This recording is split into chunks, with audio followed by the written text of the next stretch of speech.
Start करते हैं। Okay, good afternoon guys. Good afternoon guys. चलो स्टार्ट करने जा रहे हैं और हम बात करने वाले हैं सबसे इंपॉर्टेंट हमारे प्यारे से सब्जेक्ट की। नाम है सब्जेक्ट का, डेट इज लॉ। सुना तो होगा दोस्तों, सीए फाउंडेशन में हमने पढ़ा था लॉ के बारे में। ठीक है, सीए इंटर बोलो, सीए फाइनल बोलो, हर आपको कोर्स में, हर इस सब कोर्स में आपको ये सब्जेक्ट देखने को मिलेगा ही मिलेगा। बहुत ही प्यारा सब्जेक्ट है, मात्र और मात्र 100 मार्क्स का। दोस्तों अपन को ज्यादा मार्क्स के लिए नहीं पढ़ना है, मात्र और मात्र कितने मार्क्स का है? 100 मार्क्स का। ठीक है, ये सब्जेक्ट जो है दोस्तों ये दो पार्ट्स में डिवाइडेड है।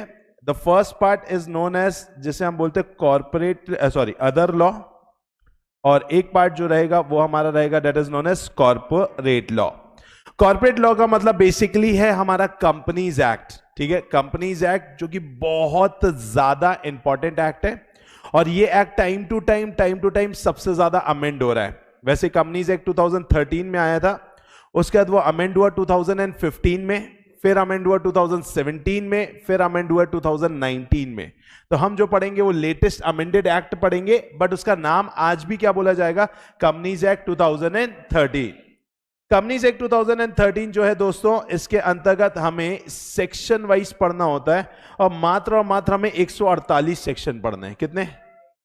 ओनली बेटा 148 ओनली। ठीक है, तो 148 ओनली अपन ये सेक्शंस को पढ़ेंगे। सर वैसे कुल मिला के कितने? 470 डबल ओनली। समझ में आया बेटा? तो 470 सेक्शंस है कुल मिला करके, लेकिन अभी आपके हिसाब से आपको देखते हुए 148 सेक्शन ही पढ़े जाएंगे, बाकी 149 से लेकर 470 आप कहां पढ़ेंगे?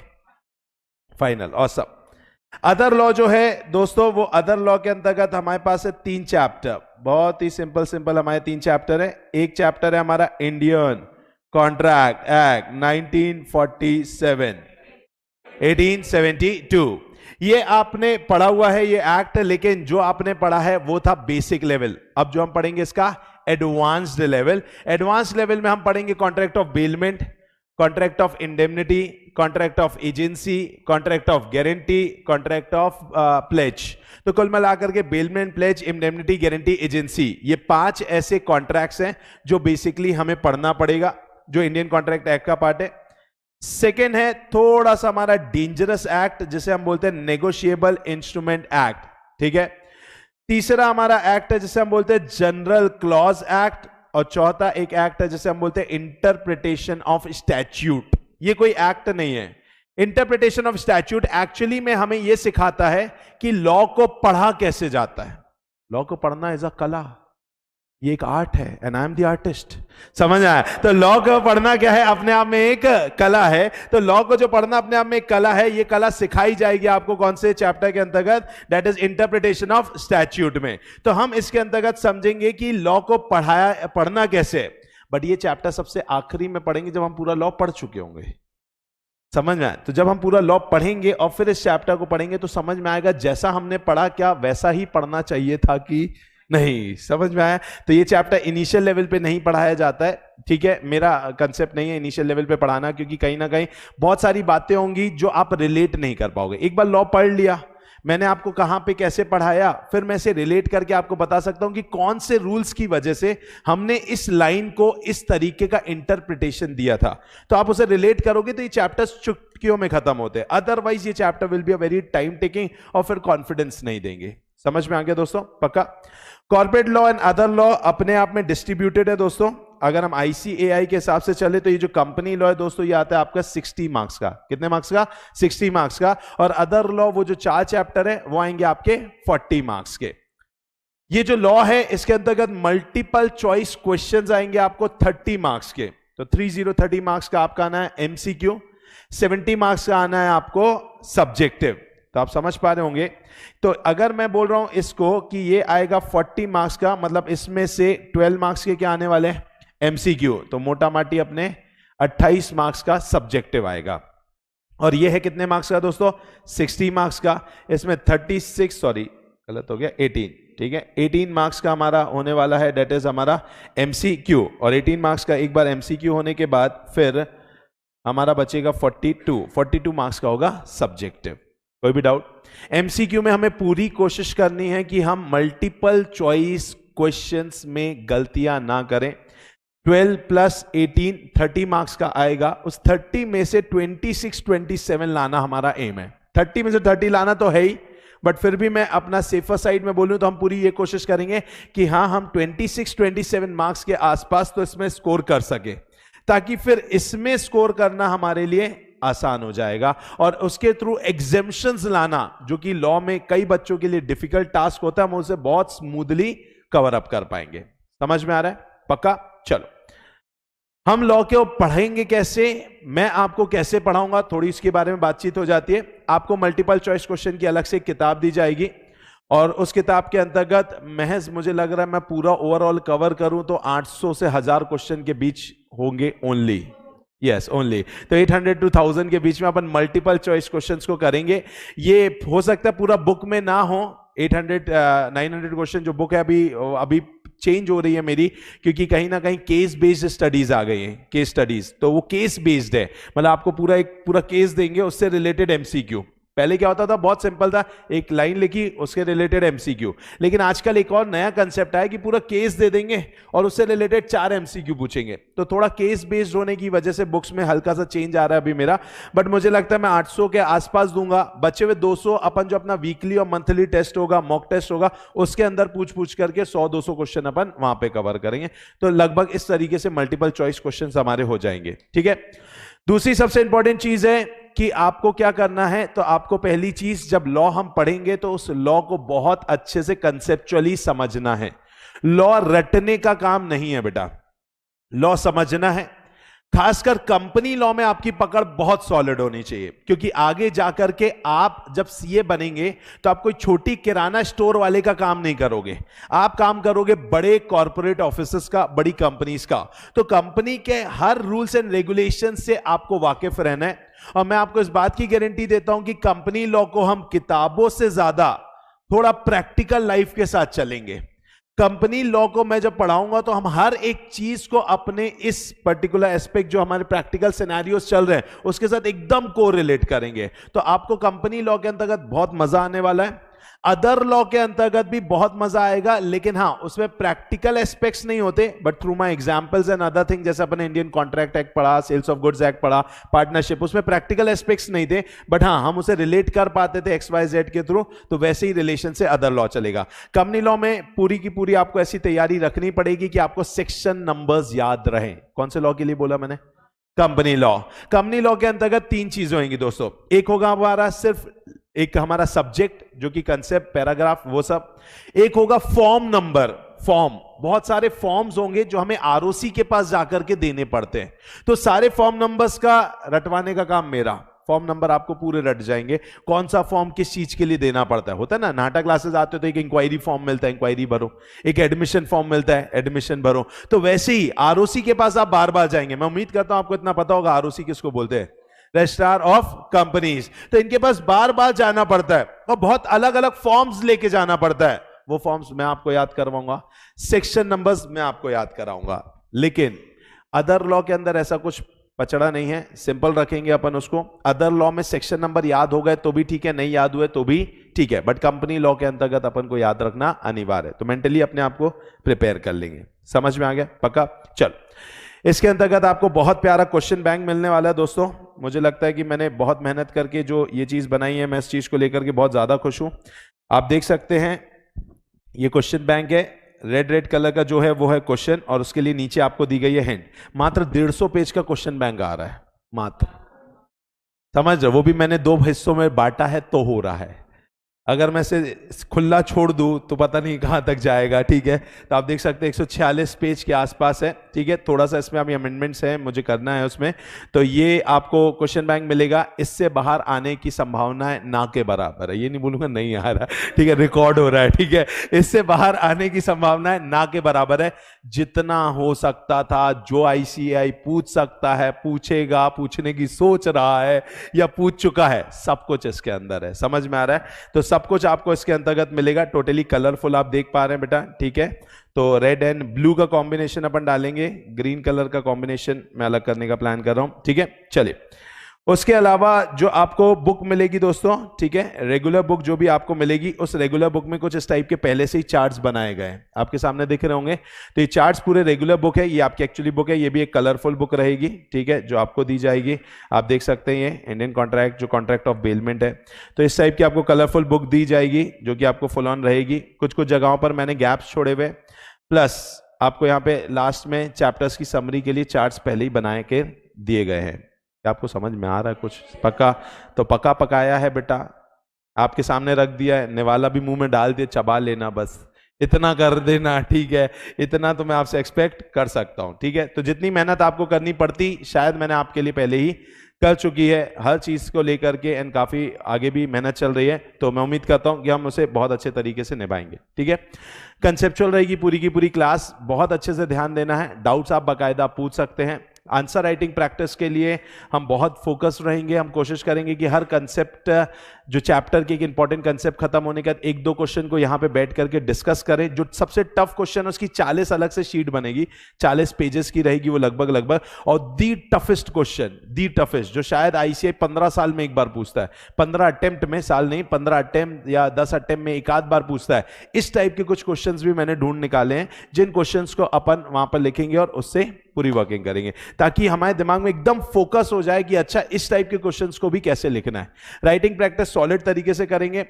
डे 1 से आपको लॉ में बहुत फोकस रखना है। डे 1 से पढ़ोगे दोस्तों, सबसे आसान यही है, इससे आसान कुछ भी नहीं है, ठीक है। आपका कॉस्ट होता है, बहुत बड़े बड़े सम्स होते हैं, अकाउंट्स आप जानते हैं बहुत बड़े सम्स होते हैं, टैक्सेशन में बहुत सारे सेक्शंस होंगे टैक्स के अंदर, नो डाउट वो सब भी बहुत ईजी हैं, बट उन सब में मेहनत ज्यादा है as compare to law.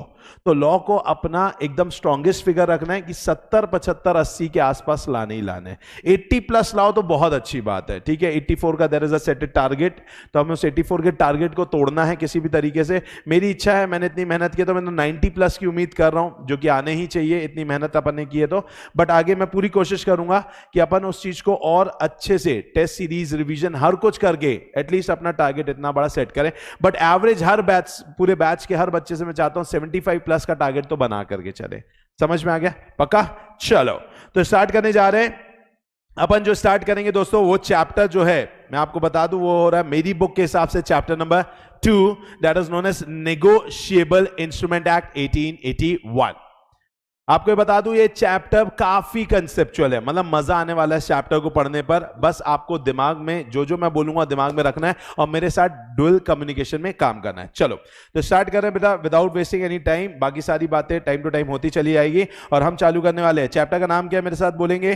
Negotiable instrument act. कौन से ईयर में आया है? 1881। चलो 1881 का मतलब है 1 मार्च 1881। कब आया दोस्तों? 1 मार्च 1881। अब बात करते हैं हम यहां पर दिए गए और भी शब्दों की। दैट इज पहला शब्द है नेगोशिएबल। कहीं सुना है क्या नेगोशिएबल? हाँ बेटा, व्हाट इज नेगोशिएबल? बोलो। मोल भाव। वेरी गुड बेटा, वही जो आप जाते हैं सड़कों पे जा जा करके, नहीं सर 100 का नहीं 80 का लगाओ ना, मम्मी ने इतना ही लेकर के भेजा, आपने उनको भी तो इतने का दिया था, नहीं देना ही पड़ेगा। ये जो छिछोरापंती आप करते हैं वो ये नेगोशिएबल नहीं है। यहां नेगोशिएबल का मतलब है ट्रांसफरेबल फॉर सम कंसीडरेशन। क्या बोला दोस्तों? Transferable for some consideration. मतलब कोई भी पूछे नेगोशिएबल का मतलब क्या है, तो बोलना कोई भी चीज जो ट्रांसफरेबल हो सकती है और सामने वाले से कंसीडरेशन लिया जा सकता है, मतलब वो है नेगोशिएबल। समझ में आया? नेक्स्ट है instrument. What do you mean by instrument? वस्तु। Very good. तो थिंग क्या होता है? ऑब्जेक्ट। ऑब्जेक्ट क्या होता है? Very good. इंस्ट्रूमेंट मतलब क्या? बोलो। चीज। बहुत तेज बेटा, जहां तक ये बैच जा रहा है क्या बोलना।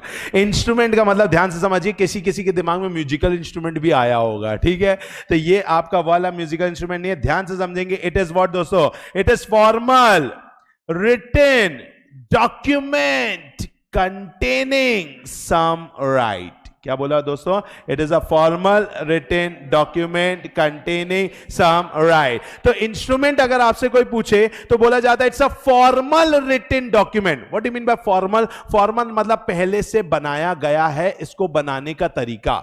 आज मैं फॉर्मल क्लोथ्स की बात करूं तो it is like trouser, shirt, tie, blazer, ये फॉर्मल है। मैंने बोला कल से सबको फॉर्मल में आना है तो आप यही पहन के आओगे, ट्राउजर, शर्ट, मे भी टाई लगा लिया, मे भी आपने ब्लेजर पहन लिया, तो दिस इज फॉर्मल। बट मैं बोलता हूं मेरे कैजुअल इज अलाउड, तो आप कुछ भी पहन के आ जाते हैं।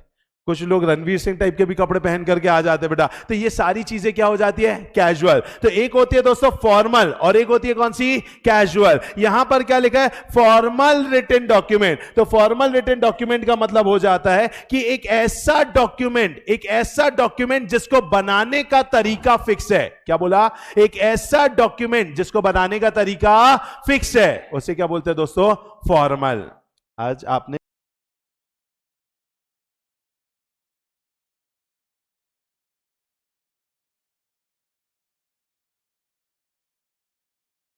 उसे बनाने का तरीका क्या फिक्स था?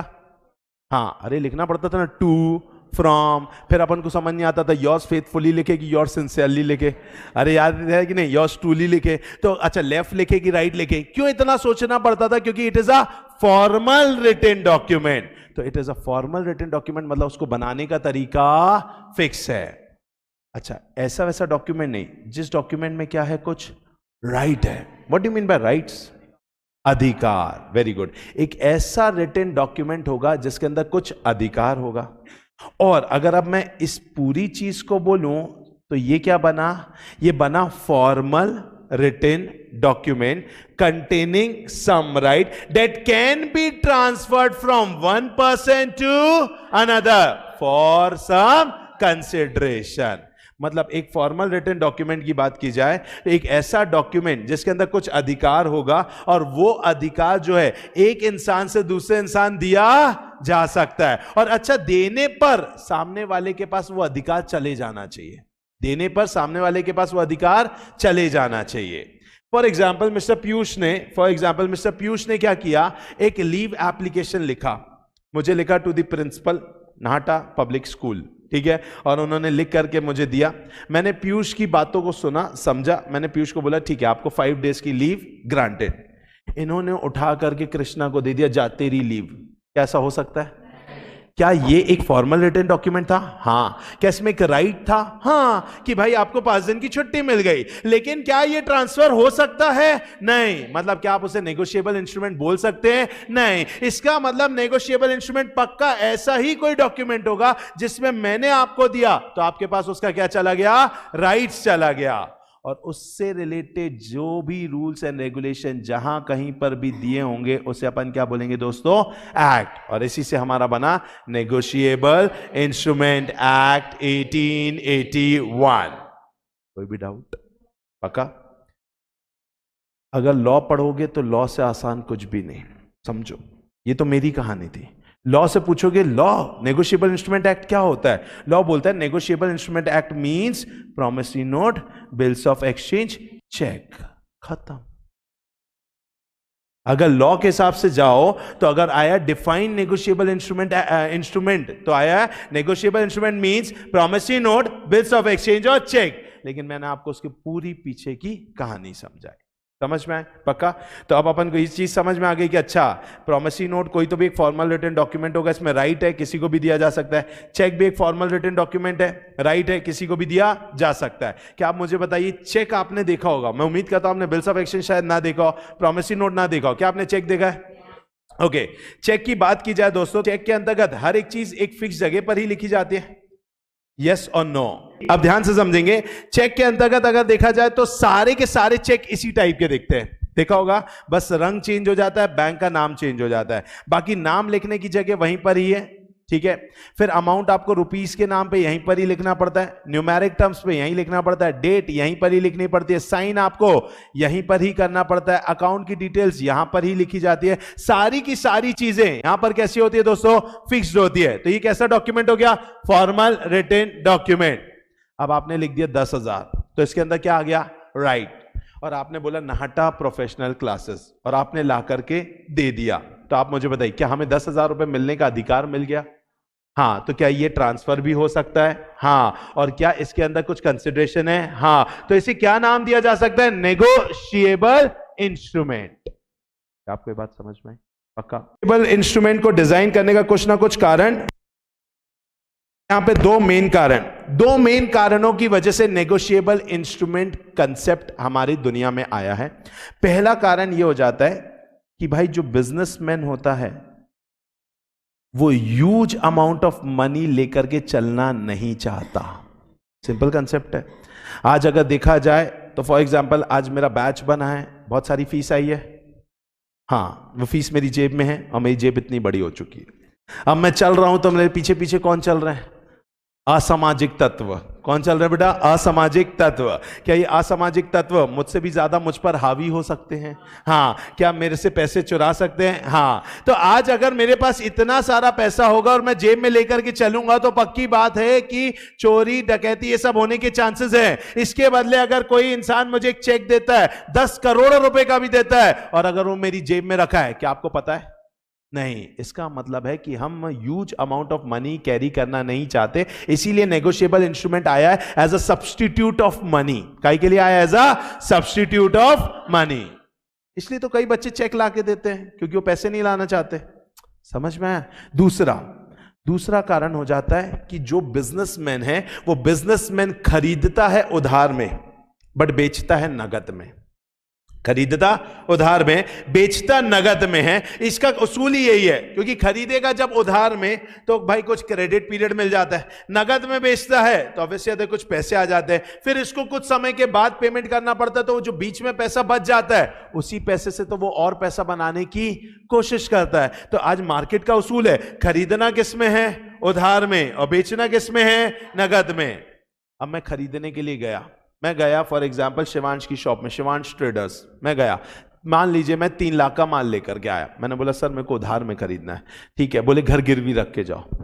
क्या बोल रहा है? घर गिरवी रख के जाओ, अपनी घड़ी उतार के जाओ, सोना जेवरात पहले लेकर के आओ, 3 लाख का पहले मुझे कुछ सिक्योरिटी दो, उसके बाद मैं क्या करूंगा, आपको मैं गुड्स दूंगा। अब आप मुझे बताइए, क्या ऐसे में बार बार मैं गुड्स लेने जाऊंगा तो क्या ऐसा घर के पेपर लेके घूमता रहूंगा? क्या ऐसे कंगन लेकर के घूमता रहूंगा? क्या नहीं ना। तो ऑब्वियसली ये सब मैं नहीं रख सकता। तो अब कहीं ना कहीं एक सिक्योरिटी इनको भी चाहिए कि अगर अचिन नाहटा ने 3 लाख रुपए लिए हैं तो वो कब देगा, और अगर नहीं देगा तो ये केस करने के लिए इनके पास अधिकार होना चाहिए। तो एक ऐसा इंस्ट्रूमेंट होना चाहिए, और वही इंस्ट्रूमेंट है आ जाता है कौन सा? Negotiable instrument. तो नेगोशिएबल इंस्ट्रूमेंट इसमें भी हेल्प करता है कि हम अपने पेमेंट को क्या कर सकते हैं? पोस्टपोन। क्या कर सकते हैं? पोस्टपोन। तो कितने कारणों से ये एक्ट आया? 2। पहला कारण क्या है? Businessman huge amount of money carry नहीं करना चाहता, और दूसरा हम अपने पेमेंट को क्या करना चाहते हैं? पोस्टपोन। इस वजह से इस एक्ट का हुआ है जन्म। क्या आपको ये बात समझ में आ गई? पक्का? अच्छे से। तो आइए दोस्तों थोड़ी सी बात करते हैं इस एक्ट के बारे में। तो देखेंगे नेगोशिएबल इंस्ट्रूमेंट एक्ट कौन से ईयर में आया दोस्तों? 1881। पहली चीज क्या बोल रहा है? The negotiable instrument act was enacted in India in 1 March 1881। Next चीज बोल रहा है दोस्त, नेगोशिएबल इंस्ट्रूमेंट क्या होता है? तो बोल रहे हैं नेगोशिएबल के अंतर्गत जो वर्ड है उसका मतलब होता है ट्रांसफरेबल फॉर सम कंसिडरेशन, और इंस्ट्रूमेंट का मतलब होता है formal written document by which a right is created in favour of some other person. तो नेगोशिएबल इंस्ट्रूमेंट हो जाएगा formal written document which is transferable. लेकिन लॉ के हिसाब से देखा जाए तो कितने हैं? 3, promissory note, bills of exchange और चेक। कोई भी डाउट? ये एक्ट क्यों आया है? पहला, businessman not likely to carry huge amount of money in his pocket, and sometimes the businessman may not have ready cash available with him, therefore he may use the negotiable instrument for deferring his payment, and these documents are used as substitute for money. That is why known as negotiable instrument. कोई भी doubt इसमें? Fix है दोस्तों? पक्का? चलिए अच्छे से, यहां तक अच्छे से चलो। देखो दोस्तों, अभी अपन ने टाइप्स ऑफ नेगोशिएबल इंस्ट्रूमेंट में 3 हो गए, प्रॉमिसरी नोट हो गया, बिल्स ऑफ एक्सचेंज हो गया और चेक हो गया। लेकिन अभी मैं जो पढ़ाने जा रहा हूं that is known as classification. क्या आपको अंतर पता है क्लासिफिकेशन और टाइप्स में? बोलो नहीं। अभी तो मैं बताऊंगा। चलिए बोलो नहीं। Very good, yes. हाँ, तो अगर हम बात करें कुल मिलाकर के क्लासिफिकेशन क्या होता है समझो। टाइप्स मतलब इंसान होते 2 टाइप के। कितने टाइप के? 2। कौन कौन? लड़का और लड़की। Very good. जो लड़का है वो लड़की नहीं है, जो लड़की है वो लड़का नहीं है। ये हो जाता है टाइप्स। ये क्या हो जाता है? टाइप। तो ऑब्वियसली द टाइप्स मतलब कि म्यूचुअली एक्सक्लूसिव, लड़का है तो लड़की नहीं है। इट्स लाइक प्रॉमिसरी नोट है तो बिल्स ऑफ एक्सचेंज नहीं है, बिल्स ऑफ एक्सचेंज है तो चेक नहीं है, चेक है तो प्रॉमिसरी नोट नहीं है। समझ में आ गया? बट क्लासिफाइड अगर हम अपनी बात करें तो we are classified into caste, religion, colour, nature. समझ में आया? तो भाई जैन की बात करें तो जैन लड़का भी हो सकता है, लड़की भी हो सकती है। जैन अच्छा भी हो सकता है, बुरा भी होता है। तो जैन अच्छा लड़का भी हो सकता है, जैन अच्छा लड़की भी हो सकता है। तो यू आर गेटिंग अप कि क्लासिफिकेशन क्या हो जाता है, वो टाइप्स के अंदर जाकर के वो मिक्स होकर के बैठ सकते हैं। तो मैं जो अभी पढ़ाने जा रहा हूं that is known as classification. तो क्लासिफिकेशन होते कितने टाइप के हैं? छह क्लासिफिकेशन है इंस्ट्रूमेंट्स के, लेकिन अपन पढ़ेंगे दो दो के फॉर्म में। तो पहले मैं दो पढ़ा रहा हूं, एक है ऑर्डर और एक है बेरर। मेरे साथ बोलेंगे, एक है ऑर्डर और एक है बेरर। ऑर्डर इंस्ट्रूमेंट एक होता है और एक होता है बेरर इंस्ट्रूमेंट। इसका मतलब ऑर्डर प्रॉमिसरी नोट हो सकता है, हाँ। ऑर्डर बिल्स ऑफ एक्सचेंज हो सकता है, हाँ। बेरर बिल्स ऑफ एक्सचेंज हो सकता है, हाँ। ऑर्डर चेक हो सकता है, हाँ। बेरर चेक हो सकता है, हाँ। लेकिन क्या बिल्स ऑफ एक्सचेंज चेक हो सकता है? नहीं। Getting up my point? तो एक होता है ऑर्डर इंस्ट्रूमेंट, एक होता है बेरर इंस्ट्रूमेंट। दो पार्टीज होती है, एक होता है पेयर, एक होता है पेई। What do you mean bye pair? जो पेमेंट करता है। अरे ऑफर करने वाला ऑफरर, प्रॉमिस करने वाला प्रॉमिसर, डोनेशन देने वाला डोनर। तो वैसे ही यहां पर पेमेंट करने वाला पेयर, पेमेंट लेने वाला पेई। समझ में आ गया? What do you mean by order instrument? Order instrument मतलब एक ऐसा इंस्ट्रूमेंट जिसमें पेई का नाम गिवन होता है। क्या बोला?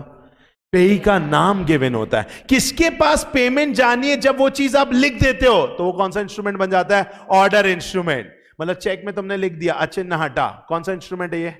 Order instrument. तुमने प्रॉमिसरी नोट में लिख दिया है प्रॉमिस टू पे टू प्रतीक नहाटा, ये कौन सा इंस्ट्रूमेंट है? Order instrument.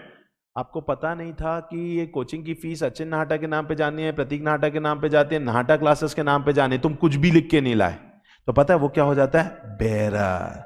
मतलब कि जिसके अंदर किसका नाम नहीं लिखा है? पेई का नाम नहीं लिखा है। मतलब पेई का नाम लिखोगे तो ऑर्डर इंस्ट्रूमेंट, और पेई का नाम नहीं लिखा तो बेरर इंस्ट्रूमेंट। और बेरर इंस्ट्रूमेंट मतलब एक ऐसा इंस्ट्रूमेंट जिसमें पेई का नाम नहीं है। मतलब ये जिसके हाथ में आता है उसका हो जाता है बेवफा। This instrument can be termed as बेवफा। ये जिसके पास जाता है ये उसका हो जाता है। मतलब जिसमें नाम लिखने से अपना हो जाए तो वो तो हो गया ऑर्डर, लेकिन बेरर मतलब ये जिसके हाथ में ये उसी का ही हो जाएगा, उसे अपन क्या बोलेंगे? बेरर। क्या आपकी बात समझ में? पक्का? अच्छे से कोई एग्जांपल दो कि आपके एकदम जिंदगी के करीब ऐसा कोई एग्जांपल कि एक ऐसा इंस्ट्रूमेंट जो आप किसी के हाथ में रखते हो उसी के टाइटल ऑफ गुड्स? नहीं ऐसा। कैश। अरे 100 का नोट अभी आपने मुझे दिया और मैंने रख लिया, बस। अब मुझे बताइए क्या ये आप प्रूफ कर पाओगे ये आपका नोट है? नहीं कर सकते, आप प्रूफ ही नहीं कर सकते। वो तो जिसके हाथ में आया ये उसका हो गया। तो वो नोट कौन सा इंस्ट्रूमेंट है? ऑर्डर। कौन सा? बेरर। समझ में होने का नहीं? ठीक है, आ जाओ। तो एक है ऑर्डर और एक है बेरर। समझ में आए? चलो, तो क्लासिफिकेशन वाइज 6 होते हैं, हमने पढ़ लिए 2। एक है ऐसा इंस्ट्रूमेंट जिसमें पेई का नाम होगा तो ऑर्डर, जिसमें पेई का नाम नहीं होगा तो बेरर। समझ में?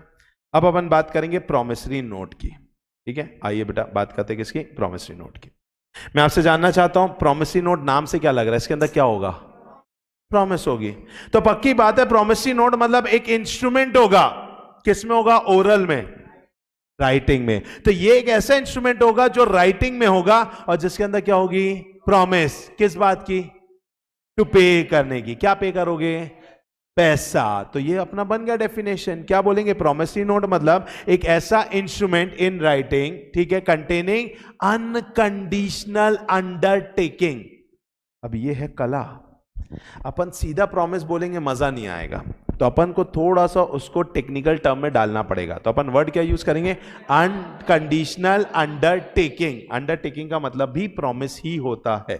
समझ में आ गया? तो it is an instrument in writing containing unconditional undertaking to pay certain sum of money, certain sum of money to certain person or order of certain person or bearer of the instrument. या तो आप उस person को दोगे, ये तो बोलेगा sir sir मुझे नहीं चाहिए, आप ना एक काम करो, आप एक्स पर्सन को दे दो। ठीक है भाई, मैं एक्स को पेमेंट कर दूंगा, या फिर मैंने किसी का नाम नहीं लिखा तो जिसके हाथ में होगा मैं उसी को ही क्या कर दूंगा, पेमेंट कर दूंगा। इस इंस्ट्रूमेंट को अपन क्या बोलते हैं, प्रॉमिसरी नोट। तो थोड़ा सा अच्छे से समझाइए, सिंपल है बेटा। मैं गया किशन घड़ी वाला, इनकी शॉप में गया, ठीक है, मैंने एक वॉच पसंद की दोस्तों, रोलेक्स ₹50,000, ठीक है, 1.5 लाख की क्या है दोस्तों, घड़ी है। मैंने किशन की शॉप पे गया, 1.5 लाख की मैंने घड़ी ली, मेरे को बहुत पसंद आई, मैंने कहा बहुत ही अच्छी। उसने बोला सर बिल बना दे, मैंने कहा बनाओ, मेरा क्या है, बना दो।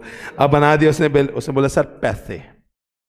मैंने बोला कैसे पैसे, भाई किस बात के पैसे? बोले सर आपने घड़ी खरीदी है। मैंने कहा बिल्कुल बिल्कुल।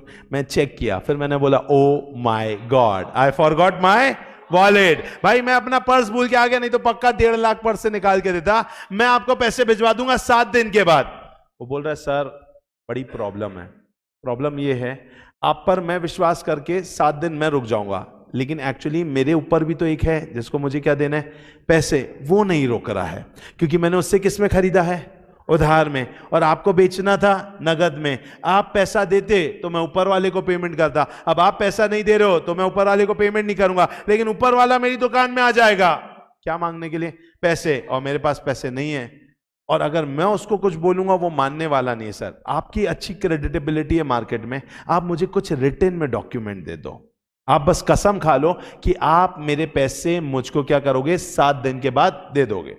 ठीक है भाई, लिखने में अपना क्या, अपन ने क्या बना दिया, ये प्रॉमिसरी नोट, और क्या लिख दिया, आई promise to pay to Kishan. Kishan बोला नहीं नहीं सर मेरा नाम मत लिखो, नहीं नहीं मेरे को चाहिए ही नहीं ना पैसे, मेरे को तो 1.5 लाख पे करना है अरेन को, आप किसका नाम लिख दो, अरेन का। क्या मैं लिख सकता हूं? हाँ। ये किशन बोल रहा नहीं नहीं सर एक काम करो, अच्छा मेरी कोई दे दो, हो सकता है अरेन पहले नहीं आया, मोहित आ गया तो हो सकता है मोहित को देना पड़ेगा। मैंने कहा ठीक है भाई, मैंने तो लिख दिया आई promise to pay to Kishan, rupees कितना, 1.5 लाख, ठीक है, ऑन फॉर एग्जाम्पल मान लीजिए तारीख डाल देते 31 मार्च 2019, ठीक है, फॉर वॉच परचेस्ड, ठीक है, वो सब लिख दिया, और मैंने यहां पे क्या कर दिया, साइन। समझ में आया? अब आप मुझे बताइए इसमें मैं कौन हूं, पेयर की पेई? पेयर। अच्छा, कसम किसने खाई है, पेयर ने कि पेई ने? पेयर ने। अगेन मैं पूछना चाहता हूं कसम किसने खाई है, जिसने उधार मांगा उसने खाई कि जिसने उधार बांटा? जिसने उधार मांगा। मतलब जो उधार मांगता है, जिसे हम पेयर भी बोलते हैं, वही इंसान प्रॉमिसरी नोट को बनाता है और उसे क्या करता है, साइन करता है। आपको बात समझ में आ गया? और इसीलिए इसको हम बोलते हैं मेकर। क्या बोलते हैं दोस्तों, मेकर। अच्छा, इसमें क्या किशन का नाम लिखा है? हाँ, तो किशन को अपन क्या बोलेंगे, पे। किशन बोलता है नहीं नहीं मुझे पे मत करो, मोहित को पे करो, तो वो अपना नाम काट करके मोहित का लिख सकता है, कोई दिक्कत की बात नहीं। अब मोहित क्या बन जाएगा, पे। किसके ऑर्डर से बना, किशन के ऑर्डर से। तो इसी से हमारा पूरा क्या बन गया दोस्तों, डेफिनेशन। तो अगर आप इसको देखो तो आपको पूरा समझ में आएगा। It is an instrument in writing containing unconditional undertaking signed by the maker to pay a certain sum of money to certain person or order of certain person, या फिर अगर मैं किसी का नाम ना लिखूं तो बेरर ऑफ द इंस्ट्रूमेंट। इस तरीके से बन गया हमारा, क्या बन गया, डेफिनेशन। वापस से लास्ट टाइम मेरे साथ बोलेंगे, it is an instrument in writing containing unconditional undertaking signed by the maker to pay certain sum of money to certain person or order of certain person or bearer of the instrument. कितनी parties है यहां पे, 2। पहला maker, दूसरा पे करने वाला कौन है, मेकर, और पेमेंट लेने वाला कौन है, पे का नाम लिखा होगा तो कौन सा इंस्ट्रूमेंट है, ऑर्डर, और पे का नाम नहीं लिखा होगा तो बेरर। अंदर गया पक्का अच्छे से। चलो आइए दोस्तों, अब मैं आपसे पूछना चाहूंगा, ये आप देख पा रहे हैं प्रॉमिसरी नोट, पक्का अच्छे से देख लिया है, दिख रहा है आपको क्या लिखा हुआ है यहाँ पे, 10 लाख रुपीज लिखा है, मिस्टर मेकर, सदर Raipur, January 27, 2019, 3 months after date, I promise to pay Pratik Nahata or his order the sum of rupees 10 lakhs for value received to Mr. Pratik Nahata, NPC Raipur. और यहाँ पे मिस्टर मेकर ने क्या किया है, साइन किया है। दिख रहा है सबको सब कुछ, पक्का अच्छे से आंखों में कैप्चर हो गया है, पक्का? अब एग्जाम में 6 नंबर के लिए क्वेश्चन आता है, right the characteristics of promissory note. क्या आता है? Characteristics of promissory note. मैं आपसे जानना चाहता हूं what do you mean bye characteristics? Features, मतलब आप बोलना चाहते हैं फीचर्स ऑफ कैरेक्टरिस्टिक्स एक ही है कि डिफरेंस है? पक्का एक ही है? नहीं, फीचर्स मतलब क्या होता है और कैरेक्टरिस्टिक्स मतलब क्या क्या होना चाहिए। एक अच्छे इंसान में क्या क्या होना चाहिए जा कैरेक्टरिस्टिक्स, और एक अच्छे इंसान में क्या क्या मौजूद है वो हो जाता है फीचर्स। मैं यहां पे पूछूं कैरेक्टरिस्टिक्स ऑफ प्रोमिसरी नोट मतलब एक अच्छे प्रोमिसरी नोट में क्या क्या होना चाहिए, तो ये एक प्रोमिसरी नोट आपने देखा, this is an ideal promissory note. इसी को देख करके अपन देख सकते हैं कि इसमें क्या क्या होना चाहिए। तो आपको क्या दिख रहा है? सबसे पहले ये किस में है? राइटिंग में, तो it is an instrument in writing. अच्छा, क्या कंटेन कर रहा है? प्रॉमिस। क्या कंटेन कर रहा है? प्रॉमिस। प्रॉमिस काहे के लिए? पे करने के लिए। अच्छा, प्रॉमिस कैसी है? अनकंडीशनल है। क्या पे करने की? मनी पे करने की। पहले तो मैं अब आपसे ये पूछना चाहता हूं what do you mean bye unconditional? बिना किसी कंडीशन के। तो कंडीशन आ जाती है तो क्या हो जाता है? कंडीशन आती है तो प्रोबेबिलिटी आ जाती है, यस और नो।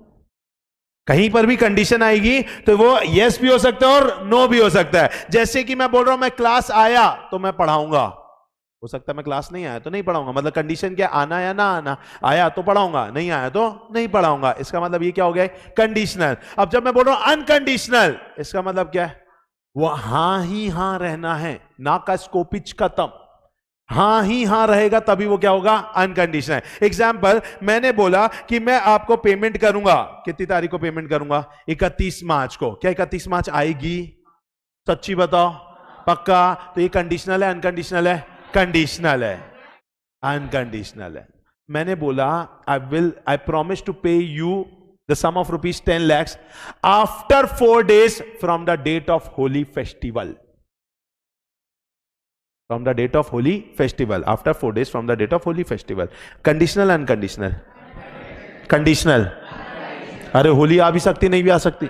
आएगी, फिक्स है। उसके बाद 4 दिन आएंगे, हाँ, तब मैं पेमेंट करूंगा। हाँ, सी बात है, पक्का। आई promise to pay ₹10 lakhs after marriage of X with Y. छप चुके हैं, शादी के कार्ड छप चुके हैं, वेन्यू बुक हो गया है, कैटरर बुक हो चुका है, खर्चे हो चुके हैं, फिर भी कंडीशनल भैया, हो भी सकती है और नहीं भी हो सकती है। पक्का? अच्छे से। तो क्या अगर ये मैंने डाल दिया कि आई promise to pay ₹10 lakhs after marriage of X with Y, तो आप मुझे बताइए, ध्यान देंगे कि एक्स विथ वाई के साथ मैंने ये बोला है, क्या ये प्रॉमिसरी नोट वैलिड है कि वॉइड है? वॉइड है, क्योंकि वो क्या हो गया? कंडीशनल। अब superb question. I promise to pay you ₹10 lakhs after 2 days of death of Mr. Z.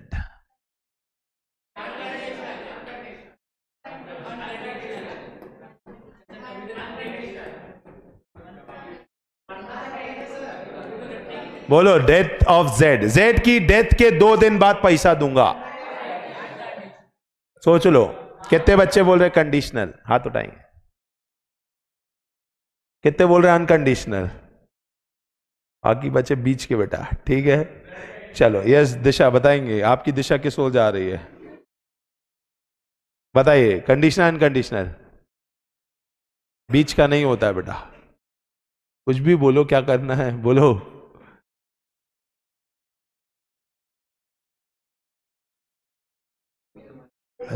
चलो आ जाइए, वेरी गुड। आ रहे सर, ये क्वेश्चन आ रहे, देखो सिंपल कंसेप्ट है, डेथ इज सर्टेन। चचा आज नहीं, कल नहीं, कभी तो निपटेंगे। अरे समझ में आएगी नहीं? तो चचा कभी ना कभी तो निपटेंगे, दैट्स अ फिक्स थिंग। तो अगर मैंने ये बोला है कि मैं जेड की डेथ के 2 दिन के बाद आपको 10 लाख रुपए दूंगा, तो जेड कभी ना कभी तो जाएगा, तो उगेगा सूरज 2 दिन लगातार, तो आपको दे दूंगा पैसा। अब एक डाउट आ रहा है, उससे पहले आप ही निपट लिए, तो बस ये मेरे को पता ही था। तो अगर मान लीजिए मैं निपट गया तो क्या हुआ? छोड़ के जाऊंगा ना जूनियर अचिन को। अरे जूनियर अचिन को छोड़ के जाऊंगा, मेरा पैसा कौन देगा? जूनियर अचिन देगा। तो आप टेंशन क्यों ले रहे हो, परिवार तो रहेगा ना। तो ऑब्वियस सी बात है वो पैसा आपको दे देंगे, तो आपको आपका पैसा मिल जाएगा। जेड की डेथ क्या, सर हम ही ने पढ़ लिए, तो अरे आपका भी तो परिवार है, क्या कर रहे हो, तो आपके परिवार वालों को दे देंगे। प्रॉमिस पूरी होके ही रहेगी। समझ में आया? पक्का? इसका मतलब है जेड की डेथ के बाद वाला भी पॉइंट है तो भी वो सर्टेन है, तो भी वो अनकंडीशनल है। नहीं आया?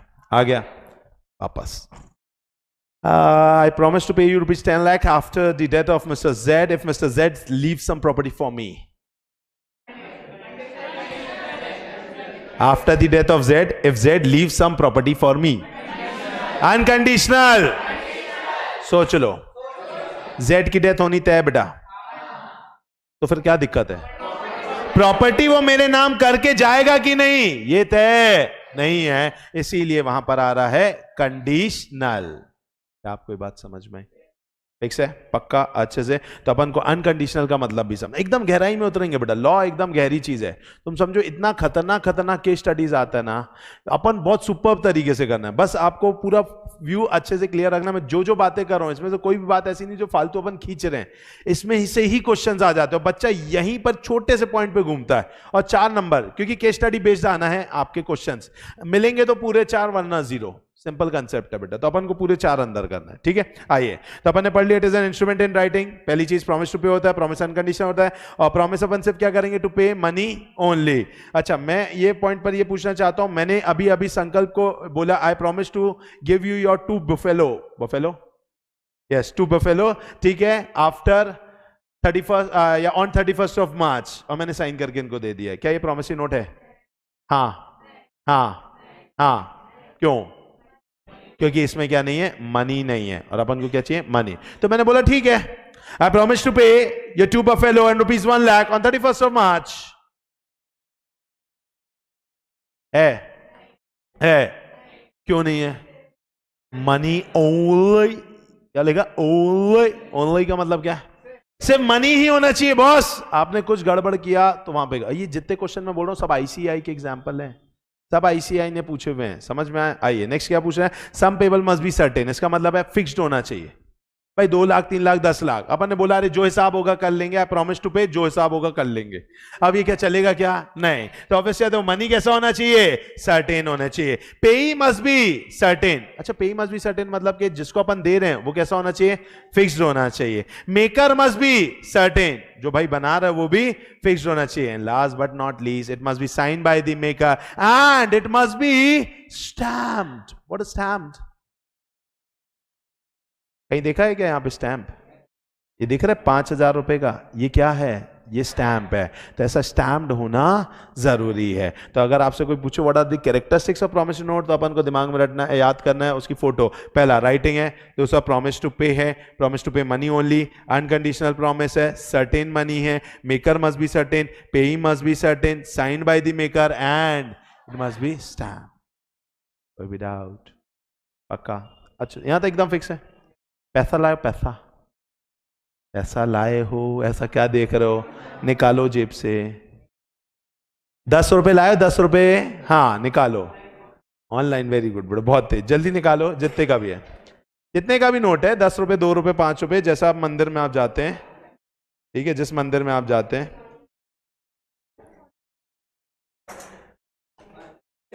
जो बच्चों ने मंदिर जाना छोड़ दिया वो लोग ये लो, पता ही था ऐसे कुछ कुछ छिछोरे बच्चे रहते, ये रहे ये, ठीक है, ये ले, हाँ थैंक यू।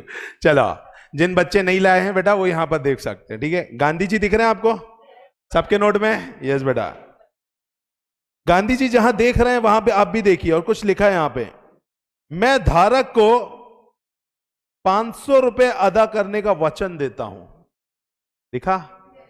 आपका अगर 20 का नोट है तो 20 लिखा होगा, 2000 का तो 2000 लिखा होगा। फिर इंग्लिश में भी लिखा है, आई प्रॉमिस टू पे द बेरर। क्या लिखा है? बेरर। What is bearer?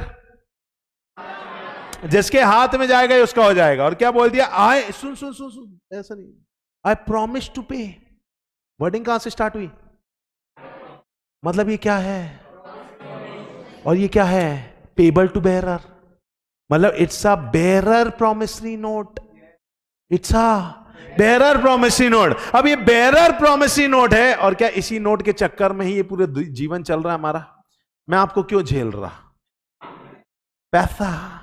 आप मुझे झेल तो नहीं रहे हो, ठीक है, लेकिन आप जो यहां पर आए हो क्लास में, वो आगे क्या कमाने के लिए आए हो? पैसा। मतलब मेरा और आपका रिलेशन काय का है? पैसा।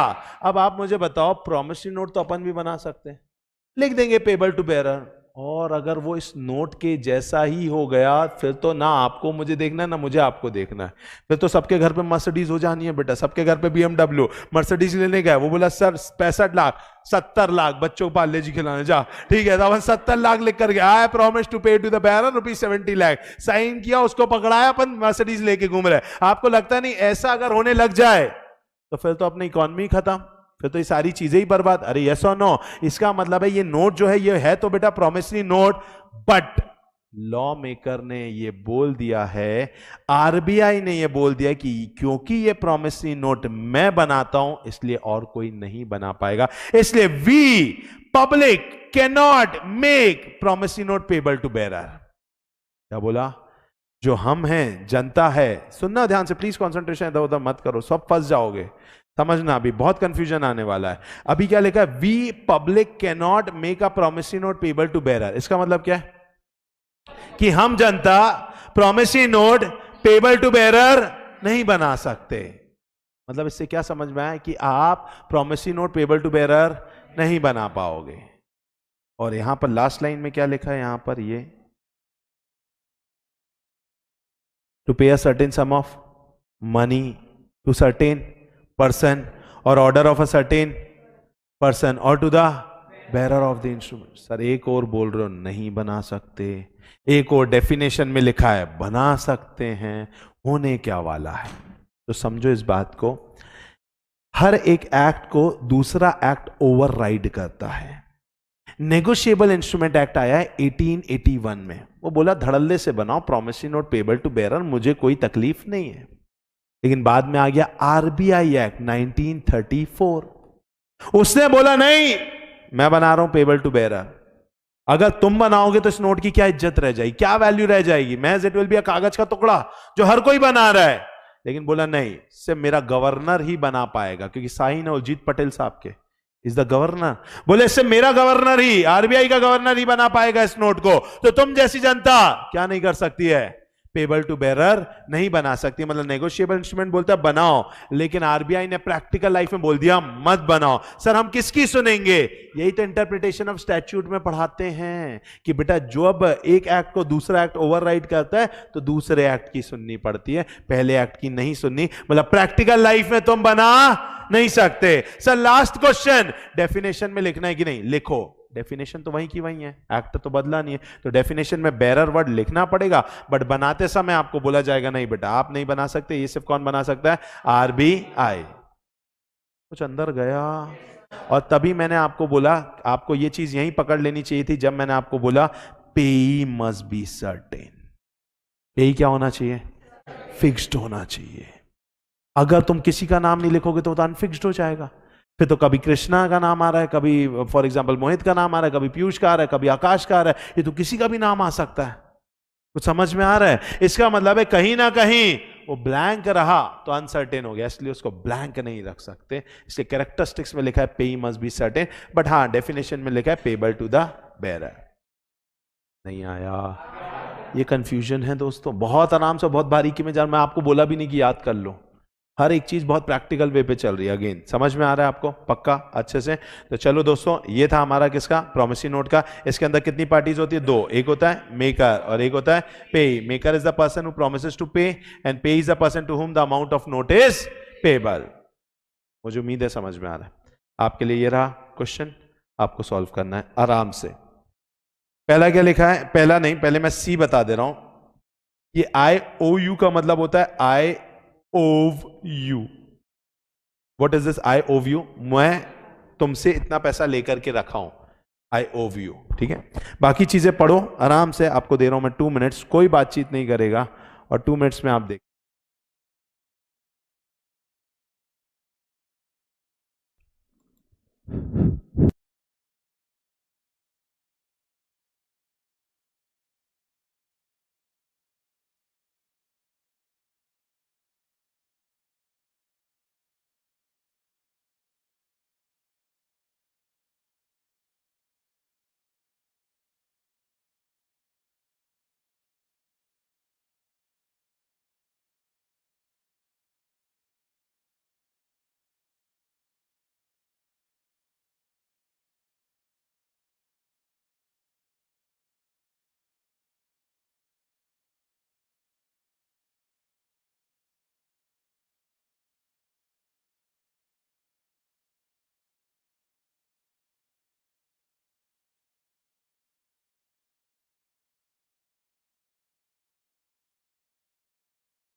चलिए देखा गया आपने दोस्तों। चलिए क्या लिखा हुआ है यहाँ पे, आई प्रॉमिस टू पे टू बलू और ऑर्डर ₹500। ठीक है, सिर्फ लिखा है कि भाई प्रॉमिस किया कि मैं बलू को कितने रुपए दूंगा, 500 रुपए दूंगा। ठीक है, डेट नहीं लिखी है, मान के चलते हैं, लेकिन मैं आपसे इतना जानना चाहता हूं डेट को सेट असाइड किया जाए तो क्या ये एक वैलिड प्रॉमिसरी नोट बोला जा सकता है? हाँ, ठीक है, तो answer is yes. I acknowledge myself to be indebted to Balu for ₹1000 to be paid on demand for value received. इसने क्या बोला है कि मैं एक्नॉलेज करता हूं कि मैं इंडेटेड हूं किसके प्रति, बलू के प्रति, और मैं उसे पे कर दूंगा जब भी वो मुझसे मांगेगा। क्या ये अच्छा प्रॉमिसरी नोट है? क्यों? तो जब मांगेगा तब दे दूंगा ना। अरे तो वो नहीं मांगेगा तो नहीं दूंगा भाई, अब उसी की इच्छा नहीं है, लेकिन वो मांगे बिना रहेगा क्या? नहीं, वो जब मांगेगा तब दे दूंगा, कोई दिक्कत है क्या इसमें? टाइम फिक्स नहीं है, लेकिन किसने बोला कि टाइम फिक्स होना जरूरी है? क्या आपने पूरे कैरेक्टरिस्टिक्स में कहीं देखा टाइम फिक्स होना जरूरी है? पे फिक्स होना जरूरी है, अमाउंट फिक्स होना जरूरी है, एक कंडीशनल अनकंडीशनल प्रॉमिस होनी चाहिए। अरे अनकंडीशनल, तू मांग मैं दे, 31 मार्च आई मैं दिया, 4 अप्रैल आई मैं दिया, होली के बाद 4 दिन हुए मैं दिया, तूने मांगा मैंने दिया, खत्म तो हो गई ना बात। लेकिन आपको यहां पे अब दूसरा डाउट आएगा, सर यहां पे आप प्रॉमिस टू पे नहीं लिखा है। तो आपको यही चीज बताने के लिए बताई जा रही है कि प्रॉमिस वर्ड जरूरी नहीं है, मेरा वचन ही है शासन। अरे मुंह से निकल गया वो भी तो वचन है यार, जरूरी है कसम ही खाना है? जरूरी थोड़ी ना यार, मैंने बोल दिया उसकी भी तो कीमत होती है ना। तो ऑब्वियसली बात है ना, अपन नॉर्मल बोलते हो कसम खा के बोलते हैं, ऐसा अंतर थोड़ी ना होता है। अपन नॉर्मल भी बोल रहे हैं तो भी सत्य ही बोल रहे हैं। ठीक है, सत्यता को और बताने के लिए कसम खा ली जाती है, दैट्स अ डिफरेंट एस्पेक्ट। लेकिन मैं बोल रहा हूं भाई, हाँ मुझे पता है तेरे 500 रुपए देने हैं, जब तू मांगेगा तब दे दूंगा यार, ये भी तो अपने आप में कसम ही है यार। समझ में आए? तो ये भी क्या है, प्रॉमिसरी नोट है। Getting up my point? समझ में आ रहा है? एकदम गहराई में चल रहा है अपन। मिस्टर कालो, आई ओव यू ₹1000। अब बोलो कालो, मुझे पता है मैंने तुम्हारे 1000 रुपए लेके बैठा हूं, बस। और कुछ है क्या देने लेने की? कोई बातचीत हुई नहीं? तो क्या ये प्रॉमिसरी नोट है? No. I promise to pay a sum of ₹10,000 to Balo after 3 months। I promise to pay mister Balo 500, deliver him my black horse. तो नहीं दे रहा, नहीं है। X promises to pay Y ₹10,000 6 months after Y marries with Z। है नहीं है? ठीक है, my point। चिंपो पक्का। चलो आ जाएंगे अब हम शीट्स में, थोड़ा शीट से भी पढ़ लें दोस्तों।